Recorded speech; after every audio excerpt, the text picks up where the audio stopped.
നമസ്കാരം. ഫണ്ട് 360 പുതിയൊരു അധ്യായത്തിലേക്ക് സ്വാഗതം. നമ്മുടെ ഇന്നത്തെ വിഷയം കഴിഞ്ഞ കുറച്ചു കാലങ്ങളായിട്ട് കുറച്ചു പേർ ചോദിച്ചിരുന്ന ഒരു സംശയത്തിന്റെ ഒരു ദൂരീകരണമാണ്. ആ ഒരു സംശയം കഴിഞ്ഞ 2-3 മാസങ്ങളായിട്ട് പലരും ചോദിച്ചിരുന്നു വേറെ ഒന്നുമല്ല. അതായത് സ്വർണത്തിന്റെ വില ഇത്രയധികം കൂടി പലരുടെയും ജീവിതത്തിൽ ഒരിക്കലും പ്രതീക്ഷിക്കാത്ത രീതിയിലുള്ള ഒരു സ്വർണ്ണവില വർധനമാണ് കഴിഞ്ഞ കുറച്ചു കാലങ്ങളിൽ ഉണ്ടായത്. അപ്പോൾ ഇത്രയും വില കൂടിയിരിക്കുന്ന സ്ഥിതിയിൽ പലർക്കും കുറെ സംശയങ്ങളൊക്കെ ഉണ്ട്, അല്ലെങ്കിൽ ഭയമുണ്ട്. അതായത് ഇനിയും വില കുത്തനെ ഇടിഞ്ഞു പോയാൽ നമുക്ക് ലഭിക്കേണ്ടുന്ന ലാഭം ഇല്ലാതായി പോകുമല്ലോ എന്ന്. നമുക്കറിയുന്ന പോലെ തന്നെ കേരളത്തെ സംബന്ധിച്ചോ അല്ലെങ്കിൽ മൊത്തത്തിൽ ഇന്ത്യയെക്കുറിച്ച് പറയുമ്പോൾ നമ്മുടെ വീടുകളിൽ സൂക്ഷിക്കുന്ന സ്വർണം പല രീതിയിലുള്ളത് വളരെ കൂടുതലുണ്ട്, പ്രത്യേകിച്ച് സ്വർണ്ണാഭരണങ്ങൾ എന്ന രൂപത്തിൽ സൂക്ഷിക്കുന്നത്. അപ്പോൾ അതുകൊണ്ട് തന്നെ പ്രത്യേകിച്ച് ഇന്നത്തെ രീതിയിൽ കുറച്ചൊക്കെ ഒരു ഫിനാൻഷ്യൽ എഡ്യൂക്കേഷനും ലിറ്ററസിയും ഒക്കെ കൂടിയത് കൊണ്ട് തന്നെ വെറും സ്വർണമോ അല്ലെങ്കിൽ റിയൽ എസ്റ്റേറ്റോ FDയോ അല്ലാതെ സ്റ്റോക്ക് മാർക്കറ്റ് പോലുള്ള കാര്യങ്ങളെക്കുറിച്ചും കുറേ പേർക്ക് വളരെയധികം അവഗാഹമുണ്ട്. അപ്പോൾ ഈ ഒരു അവസ്ഥയിലാണ് പലരും ചോദിക്കുന്ന ഒരു ചോദ്യം: ഞാൻ സ്വർണ്ണാഭരണം ഇത്രയും വില കൂടി സ്വർണം ഇരിക്കുമ്പോൾ ഇത് വിറ്റിട്ട് ഞാൻ എന്നാൽ സ്റ്റോക്ക് മാർക്കറ്റിലേക്ക് എന്നാൽ പണം നിക്ഷേപിച്ചാലോ എന്നുള്ളത്. ഈ ഒരു ചോദ്യത്തിന്റെ ഉത്തരം തേടുകയാണ് നമ്മൾ ഇന്ന്. നമുക്കറിയുന്ന പോലെ തന്നെ സ്വർണ്ണാഭരണങ്ങൾ വാങ്ങിക്കുന്നതോ അല്ലെങ്കിൽ സ്വർണം വാങ്ങിക്കുന്നതോ അതും സ്റ്റോക്ക് മാർക്കറ്റും തമ്മിൽ പ്രകടമായിട്ടുള്ള ഒരു ഇൻവെസ്റ്റ്മെന്റ് സ്ട്രാറ്റജി അല്ലെങ്കിൽ ഇൻവെസ്റ്റ്മെന്റ് മോട്ടീവ് തന്നെ വ്യത്യാസപ്പെട്ടതാണ്. സ്വർണ്ണാഭരണങ്ങൾ അല്ലെങ്കിൽ സ്വർണം നമ്മൾ വാങ്ങിക്കുമ്പോൾ നമ്മൾ ചെയ്യുന്നതെന്ന് വെച്ച് കഴിഞ്ഞാൽ പണത്തിന് തത്തുല്യമായിട്ടുള്ള മൂല്യത്തിലുള്ള ഒരു മൂല്യമാണ് നമ്മൾ വാങ്ങിക്കുന്നത്.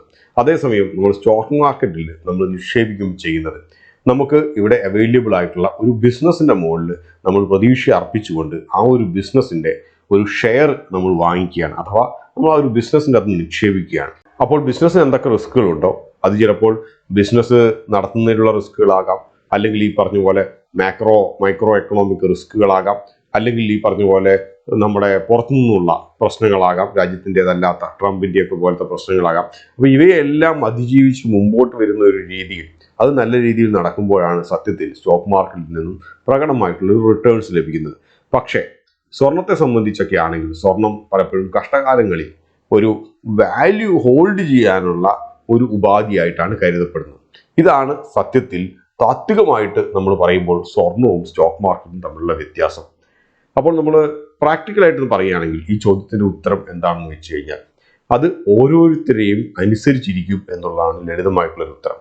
എന്തുകൊണ്ടാണെന്ന് വെച്ച് കഴിഞ്ഞാൽ നിങ്ങൾ ആലോചിച്ച് നോക്കുക. നിങ്ങൾ ഒരാളാണ്, നിങ്ങളുടെ കയ്യിൽ ഒരു 10, 25, 50 പവൻ സ്വർണ്ണമുണ്ടെന്ന് കരുതുക. അതേസമയം 50 പവൻ സ്വർണവും നിങ്ങളുടെ വീട്ടിലൊരു 4-5 പെൺകുട്ടികളും ഉണ്ട്, അല്ലെങ്കിൽ ഭാര്യയൊക്കെ ഉണ്ട്, അല്ലെങ്കിൽ നിങ്ങൾ തന്നെയോ അണിയുന്നവരാണെന്ന് കരുതുക. അപ്പോൾ നിങ്ങൾക്ക് ഒരു 25 പവൻ സ്വർണവും നിങ്ങൾക്ക് ഒരു ദൈനംദിന ആവശ്യങ്ങൾക്ക് വേണ്ടിയിട്ട് നിങ്ങൾ അണിഞ്ഞുകൊണ്ട് പോകുന്നു, അല്ലെങ്കിൽ നിങ്ങൾ പല പാർട്ടികൾക്ക് പോകുമ്പോഴോ അല്ലെങ്കിൽ കല്യാണങ്ങൾക്ക് പോകുമ്പോഴോ ഒക്കെ അണിയുന്നു എങ്കിൽ ആ ഒരു സ്വർണം നിങ്ങൾ വിറ്റിട്ട് പിന്നെ രണ്ടാമത് നിങ്ങൾ കുറച്ച് സ്വർണം ഏതെങ്കിലും ഒരു കാലത്ത് വാങ്ങിക്കണം തോന്നുമ്പോൾ വാങ്ങിക്കുമോ, അല്ലെങ്കിൽ ഇതിന് പകരം ഇപ്പോൾ ഈ ഗോൾഡ് പ്ലേറ്റഡ് ആഭരണങ്ങളോ ഇതൊക്കെ വാങ്ങിക്കുക എന്ന് വെച്ച് കഴിഞ്ഞാൽ പലപ്പോഴും അത് വാല്യൂവിനെ നമ്മൾ ഒരു ട്രേഡ് ഓഫ് ചെയ്ത് നോക്കുമ്പോൾ അത്ര നല്ലതായിരിക്കില്ല. പക്ഷെ അതേസമയം തന്നെ നിങ്ങളുടെ കയ്യിൽ കല്യാണം കഴിക്കുമ്പോൾ കിട്ടിയിരുന്ന കുറച്ച് ഗിഫ്റ്റ് ആയിട്ടൊക്കെ കിട്ടിയിരുന്ന കുറേ ഒരു 100-150 പവനുകളുണ്ട്. അതിപ്പോൾ കയ്യിൽ വെറുതെ ഇരിക്കുകയാണ്, അല്ലെങ്കിൽ ബാങ്ക് ലോക്കറിൽ വെറുതെ ഇരിക്കുകയാണ്. അപ്പോൾ ഇതിൻ്റെ അകത്തുനിന്ന് കൂടുതൽ വാല്യൂ ഉണ്ടാക്കണം. അപ്പോൾ അത് വിൽക്കുക, അല്ലെങ്കിൽ നമ്മൾ ഈ പറഞ്ഞതുപോലെ നമ്മുടെ മുത്തൂറ്റിൻ്റെയൊക്കെ പല പരസ്യങ്ങളും കണ്ട പോലെ വീട്ടിൽ സ്വർണം വെച്ചിട്ട് എന്തിന് നാട്ടിൽ തെണ്ടി നടക്കുന്നു എന്നൊക്കെ പറയുന്ന പോലത്തെ പരിപാടികളൊന്നും ചെയ്യേണ്ട ആവശ്യമില്ല. പെട്ടെന്ന് അത് നമുക്ക് പണമായിട്ട് കൺവേർട്ട് ചെയ്യാൻ പറ്റിയതാണ്. ഓരോരുത്തരെയും ഒരു ഇൻവെസ്റ്റ്മെന്റ് അല്ലെങ്കിൽ റിട്ടേൺസിനെ കുറിച്ചുള്ള ഒരു ഔട്ട്ലുക്കിനെ വെച്ചിട്ട് വേണം നമ്മൾ ഈ ഒരു കാര്യങ്ങൾ തീരുമാനിക്കാൻ വേണ്ടിയിട്ട്. പക്ഷെ എങ്കിൽ പോലും പ്രാവർത്തികമായിട്ട് നമ്മൾ പറയുമ്പോൾ ഇതിനകത്തുള്ള കുറച്ച് റിസ്കുകളെ കുറിച്ച് പറയാം.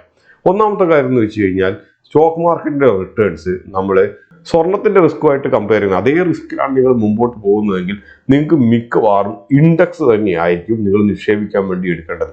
ഹയർ റിസ്ക്, അതായത് ഗോൾഡിന്റെ അതേ റിസ്കിൽ ഏകദേശം നിൽക്കുന്നതോ അല്ലെങ്കിൽ അതിനേക്കാൾ ഇത്തിരി കൂടി ഉയർന്നു നിൽക്കുന്നതോ ആയിട്ടുള്ളത് ആകെ ഇൻഡെക്സുകളാണ്. ഇപ്പൊ നിഫ്റ്റിയോ അങ്ങനെയുള്ള എന്തെങ്കിലും ആകട്ടെ. പക്ഷെ മനസ്സിലാക്കേണ്ട ഒരു കാര്യം, കഴിഞ്ഞ ഒരു 15 വർഷത്തെ ഒരു റിട്ടേൺസ് എടുത്ത് നോക്കുകയാണെങ്കിൽ നിഫ്റ്റിയൊക്കെ ഇത്രയധികം വളരെ ഉയർന്നിട്ടുണ്ടെങ്കിൽ പോലും ഗോൾഡിനേക്കാളും വലിയ റിട്ടേൺസ് കാര്യമായി ലഭിച്ചിട്ടില്ല എന്നുള്ളത് നമുക്ക് കാണാൻ കഴിയും. അതൊന്നാമത്തെ കാര്യം. രണ്ടാമത്തെ കാര്യം, നിങ്ങൾ ഈ ഗോൾഡ് നിങ്ങൾ വിൽക്കുക എന്ന് പറയുമ്പോൾ വിൽക്കുമ്പോഴുള്ള തലവേദനകളെ കുറിച്ച് ആരെങ്കിലും എപ്പോഴെങ്കിലും ആലോചിച്ചിട്ടുണ്ടോ? നമ്മുടെ രാജ്യത്തെ നിയമം അനുസരിച്ച് നിങ്ങൾ വിൽക്കുമ്പോൾ ഇന്നത്തെ രീതിയിൽ നിങ്ങൾ ഏറ്റവും മിനിമം 1 വർഷം മുമ്പെങ്കിലും വാങ്ങിച്ചതാണെങ്കിൽ നിങ്ങളിപ്പോൾ ലാഭത്തിലാണ്. അപ്പോൾ വിൽക്കുമ്പോൾ നിങ്ങൾക്ക് ഒരു ക്യാപിറ്റൽ ഗെയിൻ ലഭിക്കുന്നു. അപ്പോൾ ഈ ഒരു ക്യാപിറ്റൽ ഗെയിനിന് നിങ്ങൾ ടാക്സ് കൊടുക്കേണ്ടതായിട്ടുള്ള ബാധ്യതയുണ്ട്. ഇപ്പോഴത്തെ പുതിയ നികുതി ഘടന അനുസരിച്ചൊക്കെ ആണെങ്കിൽ 24 മാസം 2 വർഷത്തിന്റെ മുകളിൽ ഹോൾഡ് ചെയ്യുന്നതാണെങ്കിൽ നിങ്ങൾക്ക് ഇൻഡെക്സേഷൻ ക്ലെയിം ചെയ്യാതെ 12.5% എന്ന നിരക്കിൽ നിങ്ങൾ ആ ലഭിക്കുന്ന ലാഭത്തിന് ടാക്സ് നൽകേണ്ടതായിട്ട് വരും. 24 മാസത്തിന്റെ താഴെയാണ് നിങ്ങൾ വാങ്ങിച്ചിട്ട് ഹോൾഡ് ചെയ്ത് സെല് ചെയ്യുന്നതെങ്കിൽ, അതായത് ഷോർട്ട് ടേം ക്യാപിറ്റൽ ഗെയിൻ ആണ് അപ്ലിക്കബിൾ ആയിട്ടുള്ളത്. ആ ഒരു രീതിയിൽ ഷോർട്ട് ടേം ക്യാപിറ്റൽ ഗെയിൻ വന്നു കഴിഞ്ഞാൽ ഗോൾഡ് വിറ്റിട്ട് ലഭിക്കുന്നതിൻ്റെ അത് നിങ്ങളുടെ മൊത്തം വരുമാനത്തിന്റെ കൂടെ ആഡ് ആയി. അതായത് നിങ്ങളൊരു 20-30% ടാക്സ് ബ്രാക്കറ്റിൽ നിൽക്കുന്ന ഒരാളാണെങ്കിൽ നിങ്ങൾ ഈ ഗോൾഡ് വിറ്റിട്ട് കിട്ടുന്ന ലാഭത്തിന്റെയും 30% നിങ്ങൾ ടാക്സ് ആയിട്ട് പേ ചെയ്യേണ്ടി വരും. ഈ ഒരു വലിയൊരു പ്രശ്നം അവിടെ നിലനിൽക്കുന്നുണ്ട്. അപ്പോൾ എഫക്റ്റീവ്ലി നിങ്ങൾ ഒരു ഗോൾഡ് വാങ്ങിച്ചിട്ട് നിങ്ങൾ വിൽക്കുമ്പോൾ 10 ലക്ഷം രൂപ ലാഭം ലഭിച്ചു എന്ന് കരുതട്ടെ. ഇത് 2 വർഷത്തിന്റെ താഴെയാണ് നിങ്ങൾ വാങ്ങിച്ച കാലാവധി എന്നും കരുതുക. അപ്പൊ ആ ഒരു രീതിയിൽ നിങ്ങൾക്ക് നിങ്ങളൊരു 20% ടാക്സ് ബ്രാക്കറ്റിലൊക്കെ ഉൾപ്പെട്ട ഒരാളൊക്കെ ആണെങ്കിൽ അതിന്റെ 2 ലക്ഷം രൂപ നിങ്ങൾ നികുതിയായിട്ട് അടയ്ക്കണം. അപ്പോൾ ഈ ഒരു 20% നിങ്ങൾക്ക് അവിടെ തന്നെ അഡീഷണൽ റിട്ടേൺസ് ഉണ്ടാക്കേണ്ട ബാധ്യതയായിട്ട് വരുന്നു. അതായത് നിങ്ങൾ ഇത് വിറ്റ് കിട്ടുന്ന പണം സ്റ്റോക്ക് മാർക്കറ്റിൽ ഇട്ട് കഴിഞ്ഞാൽ 20%-ൽ ഏറെ നിങ്ങൾക്ക് റിട്ടേൺസ് ലഭിക്കുമ്പോൾ മാത്രമേ നിങ്ങൾ ലാഭവും നഷ്ടവും ഇല്ലാത്ത അവസ്ഥയിലേക്ക് എത്തിപ്പെടുന്നുള്ളൂ എന്നർത്ഥം. ഈ ഒരു കാര്യം മനസ്സിൽ വെക്കുക. ഇതിന്റെ നേരെ തലതിരിഞ്ഞിട്ടുള്ള കാര്യം കൂടി ആലോചിക്കാം. അതായത് സ്വർണം ആഭരണങ്ങളായിട്ട് നിക്ഷേപങ്ങൾ ആയിട്ട് നിങ്ങൾ വാങ്ങിക്കുന്നത് നല്ലതാണോ ചീത്തയാണോ? വളരെ ലളിതമാണ് ഉത്തരം, അല്ല എന്നാണ്. കാരണം നിങ്ങൾ 3% അടുത്ത് വരെ GST കൊടുക്കണം. പണിക്കൂലി, ആവറേജ് പണിക്കൂലി ഇന്ത്യയെ സംബന്ധിച്ച് നോക്കുകയാണെങ്കിൽ അത് 16%. അപ്പോൾ ഏകദേശം 16 + 3 19, 20% എന്ന് വയ്ക്കുക. നിങ്ങളുടെ സ്വർണത്തിന്റെ മൂല്യം 20% വർദ്ധിച്ചെങ്കിൽ മാത്രമേ നിങ്ങൾ ലാഭവും നഷ്ടവും ഇല്ലാത്ത അവസ്ഥയിലേക്ക് എത്തിപ്പെടുന്നുള്ളൂ എന്നർത്ഥം. മറ്റൊരു സിനാരിയോ ഉണ്ട്. അതായത് സ്വർണം കൊണ്ടുപോയിട്ട് വിറ്റിട്ട് പുതിയ സ്വർണം വാങ്ങിക്കുന്നവർ. അതിനെക്കുറിച്ചും കുറച്ച് പേര് സംശയങ്ങൾ ചോദിച്ചിരുന്നു. അതുകൊണ്ടാണ് അതുകൂടി ഈ ഒരു എപ്പിസോഡിൽ ഉൾപ്പെടുത്താമെന്ന് കരുതിയത്. നിങ്ങൾ സ്വർണം കൊണ്ടുപോയി കൊടുത്തു കഴിഞ്ഞിട്ട് നിങ്ങൾക്ക് 1 ലക്ഷം രൂപ പഴയ സ്വർണത്തിന് ലഭിക്കുന്നു. നിങ്ങൾ എന്നിട്ട് പുതിയ സ്വർണം വാങ്ങിക്കുന്നു 1 ലക്ഷം രൂപയ്ക്ക് തന്നെ എന്ന് കരുതുക. അതേസമയം ഈ സ്വർണം നിങ്ങൾ വാങ്ങിച്ചത് ഏകദേശം ഒരു 10 വർഷം മുമ്പോ 5 വർഷം മുമ്പോ ഒക്കെ ആണെന്ന് ഇരിക്കട്ടെ. എനിവേ, അത് ലോങ് ടേം ക്യാപിറ്റൽ ഗെയിൻ ആയിട്ട് കണക്ക് കൂട്ടുന്നിരിക്കട്ടെ. എന്നിട്ട് നിങ്ങൾ ഇത് വിറ്റപ്പോൾ നിങ്ങൾക്ക് ലാഭമായിട്ട് 50,000 രൂപ ലഭിച്ചു എന്നിരിക്കട്ടെ. ഈ 50,000 രൂപയുടെ 12.5% നിങ്ങൾ ടാക്സ് ആയിട്ട് കൊടുക്കേണ്ടതായിട്ട് വരുന്നു. അതായത് സ്വർണം മാറ്റി വാങ്ങുമ്പോഴും നിങ്ങൾക്ക് ടാക്സ് ലയബിലിറ്റി ഉണ്ടാകുന്നു എന്നർത്ഥം. പലപ്പോഴും പലരും ഇത് കൺവീനിയന്റ്ലി ഒഴിവാക്കി വിടുന്ന ഒരു കാര്യമാണ്. പക്ഷെ മനസ്സിലാക്കേണ്ട കാര്യം, നിങ്ങളുടെ പഴയ സ്വർണത്തിന്റെ ഓണർഷിപ്പ് മാറ്റപ്പെടുകയാണ് ചെയ്യുന്നത്. നിങ്ങളുടെ കയ്യിൽ നിന്നും നിങ്ങളൊരു ജ്വല്ലർക്ക് നിങ്ങൾക്ക് അതിന്റെ ഓണർഷിപ്പ്, അതിന്റെ ഉടമസ്ഥാവകാശം മാറ്റുകയാണ്. എപ്പോഴെങ്കിലും ഉടമസ്ഥാവകാശം മാറ്റപ്പെടുമ്പോൾ അതൊരു സെയിലായിട്ട് കൺസിഡർ ചെയ്യുന്നു. അതുകൊണ്ട് തന്നെ അതിൽ നിന്നുണ്ടാകുന്ന ലാഭത്തിന് ടാക്സ് കൊടുക്കേണ്ട ബാധ്യതയുണ്ട്. അപ്പോൾ അതിന് നിങ്ങൾ ലോങ് ടേം ക്യാപിറ്റൽ ഗെയിൻ ആണെങ്കിൽ 12% ടാക്സ് നൽകുന്നു. പുതിയതായിട്ട് വാങ്ങിക്കുന്നതിന് നിങ്ങൾ 3% GSTയും പണിക്കൂലിയും നൽകുന്നു. ഇതാണ് മാറ്റി വാങ്ങുമ്പോൾ സംഭവിക്കുന്ന ഒരു കാര്യം. അതുകൊണ്ട് കാര്യങ്ങൾ ലളിതമായിട്ട് പറയുകയാണെങ്കിൽ ഇന്നത്തെ ഈ ഒരു അവസ്ഥയിൽ പോലും സ്വർണം വിറ്റിട്ട് ആ പണം എടുത്ത് സ്റ്റോക്ക് മാർക്കറ്റിൽ ഇടുന്നത് 90% വരുന്ന ആളുകൾക്കും പറ്റിയ ഒരു പണിയല്ല. എന്തുകൊണ്ട് 90% എന്ന് ഞാൻ പറയുന്നതിന്റെ കാര്യം, 90% ആളുകളും ട്രേഡിങ്ങിൽ പരാജയപ്പെടുന്നു എന്നുള്ളത് കൊണ്ടാണ്. കാരണം ട്രേഡിങ്ങിലൂടെ മാത്രമേ നിങ്ങൾക്ക് ഈ പറഞ്ഞ നഷ്ടങ്ങളൊക്കെ നല്ല രീതിയിൽ ചെയ്താൽ റിട്ടേൺസ് ഉണ്ടാക്കാൻ കഴിയുകയുള്ളൂ. ഇൻവെസ്റ്റ്മെന്റിന് നിങ്ങൾക്ക് കഴിയുകയില്ല.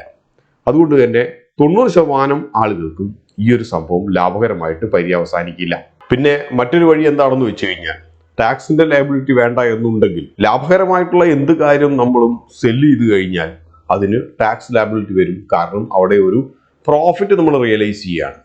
അതിനു പകരം നിങ്ങൾക്കത് പണയം വെക്കാമെങ്കിൽ ആ ഒരു പണം ഉപയോഗിച്ച് നിങ്ങൾക്ക് നല്ല രീതിയിൽ എന്തെങ്കിലും ചെയ്യാൻ പറ്റുമെങ്കിൽ അതായിരിക്കും നല്ലത്. കാരണം പണയം വെക്കുകയാണെങ്കിൽ എനിക്ക് തോന്നുന്നത് ഇന്നത്തെ രീതിയിൽ 8% മുതലൊക്കെ പണയത്തിന്റെ പലിശകൾ ഉണ്ടാകുന്നുണ്ടെന്ന് തോന്നുന്നു.